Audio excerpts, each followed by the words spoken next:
Hi friends, Varamahalakshmi ದೇವಿಯ ಅಲಂಕಾರ ಮಾಡೋಕ್ಕಿಂತ ಮೊದಲು ನಾವು ಕಳಶ ಸ್ಥಾಪನೆಯನ್ನು ಸರಿಯಾಗಿ ಮಾಡಬೇಕು.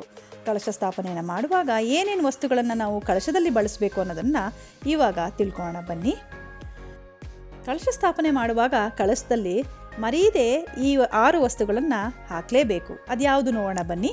ಫಸ್ಟು ಮಾವಿನ ಸೊಪ್ಪು ಹೇಗೆ ಅಂದರೆ ಪವಿತ್ರತೆ, ಆರೋಗ್ಯ, ದೇವರ ಆಮಂತ್ರಣ, ಸಂರಕ್ಷಣೆ, ಶಕ್ತಿಯ ಸಂಕೇತವಾಗಿರೋದ್ರಿಂದ ಮಾವಿನ ಸೊಪ್ಪನ್ನು ಬಳಸಲೇಬೇಕು. ಹಾಗೆ ಅದ್ರ ಜೊತೆಗೆ ಕಲ್ಲುಸಕ್ಕರೆ, ಖರ್ಜೂರ, ಬಾದಾಮಿ, ಒಣದ್ರಾಕ್ಷಿ, ಗೋಡಂಬಿ ಈ ಎಲ್ಲ ಪದಾರ್ಥಗಳು ಹೇಗೆ ಅಂದರೆ ಆರೋಗ್ಯವರ್ಧಕಗಳಾಗಿವೆ ಮತ್ತು ಸಮೃದ್ಧಿಯ ಪ್ರತೀಕ ಕೂಡ ಆಗಿದೆ. ಕಲ್ಲು ಸಕ್ಕರೆ ಜೀವನದಲ್ಲಿ ಮಧುರತೆನೆ ತರುತ್ತೆ, ಖರ್ಜೂರ ಶಕ್ತಿ ಮತ್ತು ಉತ್ಸಾಹ, ಬಾದಾಮಿ ಬುದ್ಧಿ ಮತ್ತು ಅರಿವು, ಗೋಡಂಬಿ ನೆನಪಿನ ಶಕ್ತಿ, ದ್ರಾಕ್ಷಿ ಪುಷ್ಟಿ ಮತ್ತು ಐಶ್ವರ್ಯ.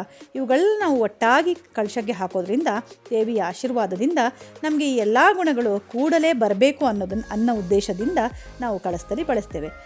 ಹಾಗೆ ಒಂದು ನಾಣ್ಯವನ್ನು ಕೂಡ ನಾವು ಕಳಶದಲ್ಲಿ ಹಾಕಬೇಕು. ಇದು ಐಶ್ವರ್ಯದ ಸಂಕೇತವಾಗಿದೆ. ಕಲಶದಲ್ಲಿ ನಾಣ್ಯ ಹಾಕೋದ್ರಿಂದ ಮನೆಗೆ ಸಂಪತ್ತು ಮತ್ತು ಹಣದ ಹರಿವು ಸಮೃದ್ಧಿಯಾಗಿ ಹರಿದು ಬರುತ್ತೆ ಅನ್ನೋದು ಒಂದು ನಂಬಿಕೆ. ನಾಣ್ಯವು ಲಕ್ಷ್ಮೀ ದೇವಿಯ ಸಾನ್ನಿಧ್ಯವನ್ನು ನಮಗೆ ಕಳಶದೊಳಗೆ ಸೂಚಿಸುತ್ತೆ. ಈ ನಾಣ್ಯದ ಮೂಲಕ ನಾವು ಲಕ್ಷ್ಮೀ ದೇವಿಯನ್ನು ಕಳಶಕ್ಕೆ ಆಮಂತ್ರಣ ಮಾಡಿಕೊಳ್ಳೋದು. ಹಾಗೆ ಒಟ್ಟಾರೆ ಹೇಳೋದಾದರೆ ಈ 6 ವಸ್ತುಗಳನ್ನು ನಾವು ಕಳಶದಲ್ಲಿ ಬಳಸಿ ಲಕ್ಷ್ಮೀ ದೇವಿಯ ಕೃಪಾ ಕಟಾಕ್ಷಕ್ಕೆ ನಾವೆಲ್ಲರೂ ಪಾತ್ರರಾಗಬೇಕು. ಫ್ರೆಂಡ್ಸ್, ನಿಮ್ಮೆಲ್ಲರಿಗೂ ಈ ವಿಡಿಯೋ ಇಷ್ಟ ಆದರೆ ನನ್ನ ವಿಡಿಯೋನ ಲೈಕ್ ಮಾಡಿ ಹಾಗೂ ನಿಮ್ಮ ಫ್ರೆಂಡ್ಸ್ಗೂ ಶೇರ್ ಮಾಡಿ. ನನ್ನ ಚಾನಲ್ನ ಸಬ್ಸ್ಕ್ರೈಬ್ ಮಾಡ್ಕೊಂಡಿಲ್ಲ ಅಂದರೆ ನನ್ನ ಚಾನಲ್ನ ಸಬ್ಸ್ಕ್ರೈಬ್ ಮಾಡ್ಕೊಳ್ಳಿ. Thanks for watching.